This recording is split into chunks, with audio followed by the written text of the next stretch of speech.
ಅಯೋಧ್ಯಕಾಂಡದ 53ನೇ ಸ್ವರ್ಗ.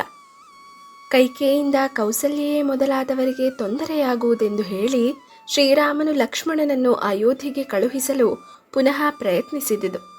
ಶ್ರೀರಾಮನಿಲ್ಲದೆ ತನ್ನ ಜೀವವೇ ಉಳಿಯಲಾರದೆಂದು ಹೇಳಿ ಲಕ್ಷ್ಮಣನು ಅಯೋಧ್ಯೆಗೆ ಹಿಂದಿರುಗಲು ನಿರಾಕರಿಸಿದುದು. ಶ್ರೀರಾಮನು ಲಕ್ಷ್ಮಣನಿಗೆ ತನ್ನ ಜತೆಯಲ್ಲಿಯೇ ಇರಲು ಹೇಳಿ ಸಮಾಧಾನಗೊಳಿಸಿದುದು.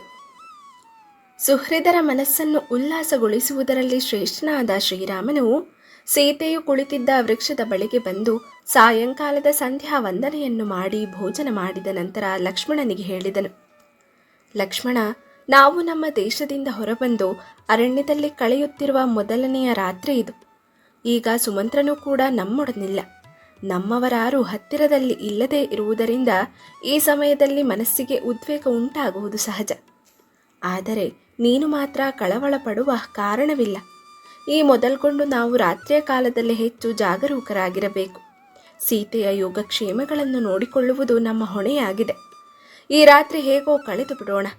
ತರಗೆಲೆಗಳನ್ನು ಆರಿಸಿಕೊಂಡು ಭೂಮಿಯ ಮೇಲೆ ಹರಡಿ ಮಲಗೋಣ.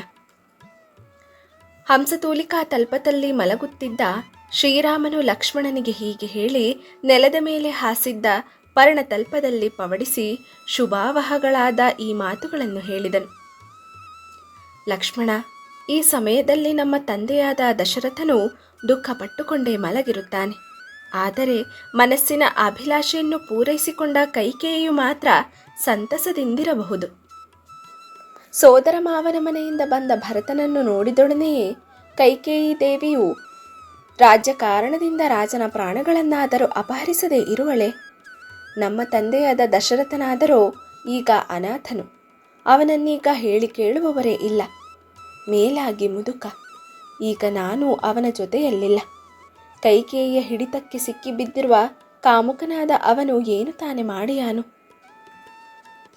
ನಿರಪರಾಧಿಗಳಾದ ನಮಗೆ ಪ್ರಾಪ್ತವಾಗಿರುವ ಈ ವ್ಯಸನವನ್ನು, ಪಟ್ಟಾಭಿಷೇಕದ ವಿಷಯದಲ್ಲಿ ರಾಜನಿಗುಂಟಾದ ಬುದ್ಧಿ ಭ್ರಮಣೆಯನ್ನು ನೋಡಿದರೆ ಪ್ರಪಂಚದಲ್ಲಿ ಧರ್ಮಾರ್ಥಗಳಿಗಿಂತಲೂ ಕಾಮವೇ ಪ್ರಧಾನಭೂತವಾಗಿರುವಂತೆ ನನಗೆ ತೋರುತ್ತದೆ. ಒಬ್ಬ ಹೆಂಗಸಿನ ಸಲುವಾಗಿ ತಿಳುವಳಿಕೆ ಇಲ್ಲದವನೇ ಆದರೂ ಯಾವನು ತಾನು ಹೇಳಿದಂತೆ ಕೇಳಿಕೊಂಡಿರುವ ವಿಧೇಯನಾದ ಮಗನನ್ನು ನಮ್ಮ ತಂದೆಯು ನನ್ನನ್ನು ಪರಿತ್ಯಜಿಸಿದಂತೆ ಪರಿತ್ಯಜಿಸುವನು? ಲಕ್ಷ್ಮಣ, ಈ ಸಂದರ್ಭದಲ್ಲಿ ಕೈಕೇಯಿಯ ಮಗನಾದ ಭರತನೊಬ್ಬನೇ ಸುಖಿ. ಸುಖ ಸಂತೋಷಗಳಿಂದ ಕೂಡಿರುವ ನಿಷ್ಕಂಟಕವಾಗಿರುವ ಈ ಕೋಸಲ ದೇಶವನ್ನು ಸಾರ್ವಭೌಮನೋಪಾದಿಯಲ್ಲಿ ಪತ್ನಿಯೊಡನೆ ಸುಖವಾಗಿ ಭರತನೊಬ್ಬನೇ ಉಪಭೋಗಿಸುತ್ತಾನೆ. ತಂದೆಯು ಮುದುಕನಾಗಿರುವಾಗ, ನಾನು ಅರಣ್ಯಕ್ಕೆ ಬಂದು ಬಿಟ್ಟಿರುವಾಗ ರಾಜ್ಯದಲ್ಲಿ ಅವನೊಬ್ಬನೇ ಅಖಂಡ ಸುಖವನ್ನು ಅನುಭವಿಸುತ್ತಾನೆ. ಸುಖವೇ ಮೂರ್ತಿಮತ್ತಾಗಿರುವನೋ ಎಂಬಂತಹ ಸ್ಥಿತಿಗೆ ಅವನು ಪಾತ್ರನಾಗುತ್ತಾನೆ. ಯಾವನು ಧರ್ಮಾರ್ಥಗಳನ್ನು ಪರಿತ್ಯಜಿಸಿ ಕೇವಲ ಕಾಮಾತುರನಾಗಿ ಮಾಡಬಾರದ ಕಾರ್ಯಗಳನ್ನು ಮಾಡುವನೋ ಅಂತಹವನು ನಮ್ಮ ತಂದೆಯಾದ ದಶರಥನಂತೆಯೇ ಬಹಳ ಬೇಗ ಆಪತ್ತಿಗೊಳಗಾಗುತ್ತಾನೆ. ದಶರಥನ ಸಾವಿಗಾಗಿಯೂ ನನ್ನನ್ನು ಕಾಡಿಗಟ್ಟಲು ಮತ್ತು ಭರತನಿಗೆ ರಾಜ್ಯವನ್ನು ಕೊಡಿಸಲು ಕೈಕೇಯಿಯು ಈ ಅರಮನೆಯನ್ನು ಸೇರಿದಳೆಂದು ನಾನು ಭಾವಿಸುತ್ತೇನೆ. ಬಹಳ ಸುಲಭವಾಗಿ ಸಿಕ್ಕಿರುವ ಪರಮ ಸೌಭಾಗ್ಯವೆಂಬ ಮದದಿಂದ ವಿಮೋಹಿತಳಾದ ಕೈಕೇಯಿಯು ನನ್ನ ಸಲುವಾಗಿ ನನ್ನ ತಾಯಿಯಾದ ಕೌಸಲ್ಯೆಯನ್ನು, ನಿನ್ನ ತಾಯಿಯಾದ ಸುಮಿತ್ರಾ ದೇವಿಯನ್ನು ಬಹಳವಾಗಿ ಪೀಡಿಸದೇ ಇರುವಳೆ. ನನ್ನ ಮೇಲಿನ ದ್ವೇಷವನ್ನೇ ಅವರ ಮೇಲೂ ತೋರಿಸಬಹುದು. ನನ್ನ ಕಾರಣದಿಂದ ನಿನ್ನ ತಾಯಿಯಾದ ಸುಮಿತ್ರಾದೇವಿಯು ದುಃಖಕ್ಕೀಡಾಗಬಾರದು. ಆದುದರಿಂದ ನೀನು ಬೆಳಗಾಗುತ್ತಲೇ ಅಯೋಧ್ಯೆಗೆ ಹೋಗಿಬಿಡು.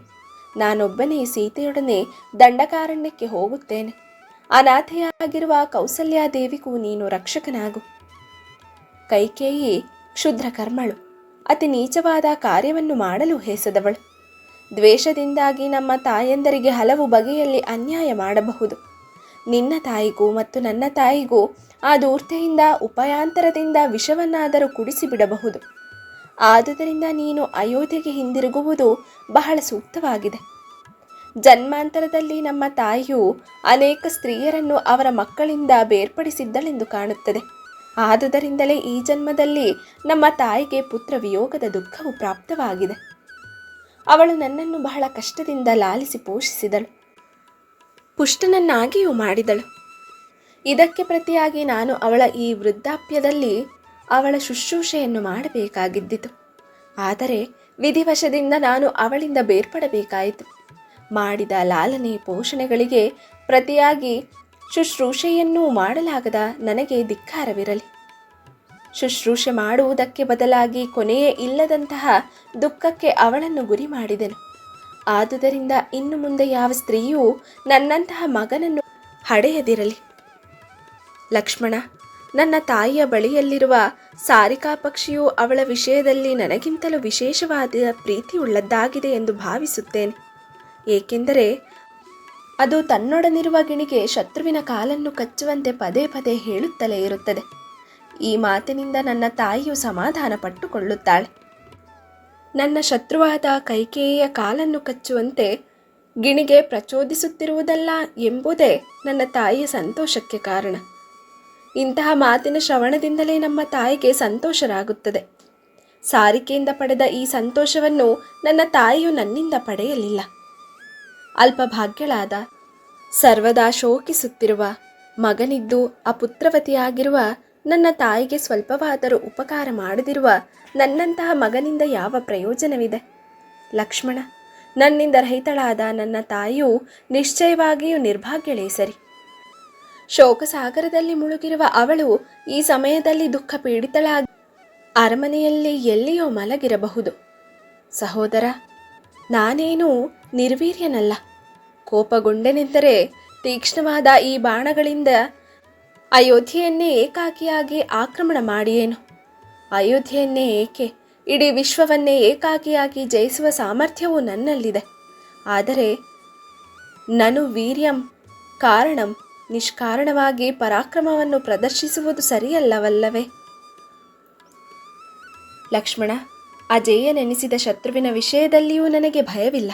ಆದರೆ ಅಧರ್ಮವೆನಿಸಿದ ಕಾರ್ಯವನ್ನು ಮಾಡಲು ಭಯಪಡುತ್ತೇನೆ. ಪರಲೋಕದ ಭಯವೂ ಇದೆ. ಧರ್ಮಕ್ಕೆ ವಿರುದ್ಧವಾದ ಕಾರ್ಯ ಮಾಡುವುದರಿಂದ ಉತ್ತಮ ಲೋಕಗಳು ಲಭಿಸಲಾರವು. ಈ ಕಾರಣಗಳಿಂದಾಗಿ ನಾನು ಪಿತೃವಾಕ್ಯ ಪರಿಪಾಲನಾ ಧರ್ಮಕ್ಕೆ ವಿರುದ್ಧವಾಗಿ ಅಭಿಷಿಕ್ತನಾಗಲಿಲ್ಲ. ಆ ರಾತ್ರಿಯಲ್ಲಿ ಶ್ರೀರಾಮನು ಇವೇ ಮುಂತಾಗಿ ಅನೇಕ ವಿಧವಾಗಿ ಕರುಣಾಜನಕವಾದ ರೀತಿಯಲ್ಲಿ ಗೋಳಾಡುತ್ತಾ ನಿರ್ಜನವಾಗಿದ್ದ ಅವನ ಪ್ರದೇಶದಲ್ಲಿ ಕಮ್ಮನಿದುಂಬಿದ ಮುಖವುಳ್ಳವನಾಗಿ ಸುಮ್ಮನೆ ಕುಳಿತಿದ್ದನು. ಬಹಳ ಹೊತ್ತು ವಿಲಪಿಸಿದ ನಂತರ ಸುಮ್ಮನೆ ಕುಳಿತಿದ್ದ ಜ್ವಾಲೆಯಿಲ್ಲದ ಯಜ್ಞೇಶ್ವರನಂತೆಯೂ ಅಲೆಗಳಿಲ್ಲದ ಸಮುದ್ರ ರಾಜನಂತೆಯೂ ಕಾಣುತ್ತಿದ್ದ ಶ್ರೀರಾಮನನ್ನು ಲಕ್ಷ್ಮಣನು ಸಮಾಧಾನಗೊಳಿಸುತ್ತಾ ಹೇಳಿದನು. ಆಯುಧಗಳನ್ನು ಹೊಂದಿರುವವರಲ್ಲಿ ಶ್ರೇಷ್ಠನಾದವನೇ, ನೀನು ಹೊರಟು ಬರಲಾಗಿ ಅಯೋಧ್ಯ ನಗರಿಯು ಚಂದ್ರನಿಲ್ಲದ ರಾತ್ರಿಯೋಪಾದಿಯಲ್ಲಿ ಕಾಂತಿಹೀನವಾಗಿದೆ. ಆದರೆ ನೀನು ಈ ರೀತಿಯಲ್ಲಿ ಪರಿತಾಪ ಪಡುವುದು ಖಂಡಿತವಾಗಿಯೂ ಸರಿಯಲ್ಲ. ನಿನ್ನ ಈ ವಿಧವಾದ ಮಾತುಗಳಿಂದ ನನ್ನನ್ನು ಮತ್ತು ಸೀತಾದೇವಿಯನ್ನು ಸಂಕಟಪಡಿಸುತ್ತಿರುವೆ. ನಿನ್ನನ್ನು ಬಿಟ್ಟು ನಾನಾಗಲಿ ಸೀತೆಯಾಗಲಿ ನೀರಿನಿಂದ ಹೊರತೆಗೆದ ಮೀನುಗಳಂತೆ ಒಂದು ಕ್ಷಣವಾದರೂ ಜೀವಿಸಿರುವುದಿಲ್ಲ. ತಂದೆಯಾದ ದಶರಥನನ್ನಾಗಲಿ ತಾಯಿಯಾದ ಸುಮಿತ್ರೆಯನ್ನಾಗಲಿ ತಮ್ಮನಾದ ಶತ್ರುಘ್ನನನ್ನಾಗಲಿ ಈಗ ನಾನು ನೋಡಲು ಬಯಸುವುದಿಲ್ಲ. ನಿನ್ನನ್ನು ಬಿಟ್ಟು ಸ್ವರ್ಗವನ್ನು ನಾನು ಒಲ್ಲೆನು. ಲಕ್ಷ್ಮಣನು ಹೀಗೆ ಹೇಳಲು ಅವನನ್ನು ಅಯೋಧ್ಯೆಗೆ ಕಳಿಸುವುದು ಸಾಧ್ಯವಿಲ್ಲವೆಂಬುದು ಶ್ರೀರಾಮನಿಗೆ ದೃಢವಾಯಿತು. ಸೀತಾರಾಮರಿಬ್ಬರೂ ಸ್ವಲ್ಪ ಕಾಲದವರೆಗೆ ಸುಖಾಸೀನರಾಗಿದ್ದರು. ಆಲದ ಮರದ ಬುಡದಲ್ಲಿ ಲಕ್ಷ್ಮಣನು ಸಿದ್ಧಪಡಿಸಿದ್ದ ತರಗೆಲೆಗಳ ಹಾಸಿಗೆಯನ್ನು ಕಂಡು ಧರ್ಮವತ್ಸಲರಾದ ಸೀತಾರಾಮರು ಮಲಗಲು ಹೋದರು. ವಾತ್ಸಲ್ಯಪೂರ್ಣವಾಗಿಯೂ ಶ್ರೇಷ್ಠವಾಗಿಯೂ ಮತ್ತು ಕೌಟಿಲ್ಯದಿಂದ ರಹಿತವಾಗಿಯೂ ಇದ್ದ ಲಕ್ಷ್ಮಣನ ಮಾತುಗಳನ್ನು ಪರಂತಪನಾದ ಶ್ರೀರಾಮನು ಆದರದಿಂದ ಬಹಳ ಹೊತ್ತಿನವರೆಗೂ ಕೇಳಿ ವಾನಪ್ರಸ್ಥಾಶ್ರಮೋಚಿತವಾದ ಧರ್ಮವನ್ನವಲಂಬಿಸಿ 14 ವರ್ಷಗಳು ಲಕ್ಷ್ಮಣನೊಡಗೂಡಿಯೇ ಇರಬೇಕೆಂದು ನಿಶ್ಚಯಿಸಿದನು. ಜನರಿಂದ ರಹಿತವಾಗಿದ್ದ ಆ ಅರಣ್ಯದಲ್ಲಿ ಮಹಾಬಲಶಾಲಿಗಳಾದ ರಘು ಮಹಾರಾಜನ ವಂಶವರ್ಧಕರಾದ ರಾಮ ಲಕ್ಷ್ಮಣರು ಬೆಟ್ಟದ ತಪ್ಪಲುಗಳಲ್ಲಿ ನಿರ್ಭಯವಾಗಿ ಸಂಚರಿಸುವ 2 ಸಿಂಹಗಳೋಪಾದಿಯಲ್ಲಿದ್ದರು. ಭಯಂಕರವಾಗಿದ್ದ ಆ ಕಾಡಿನಲ್ಲಿಯೂ ಅವರಿಗೆ ಭಯವಾಗಲಿ ಉದ್ವೇಗವಾಗಲಿ ಉಂಟಾಗಲಿಲ್ಲ. ಇಲ್ಲಿಗೆ 53ನೇ ಸ್ವರ್ಗವು ಮುಗಿಯಿತು.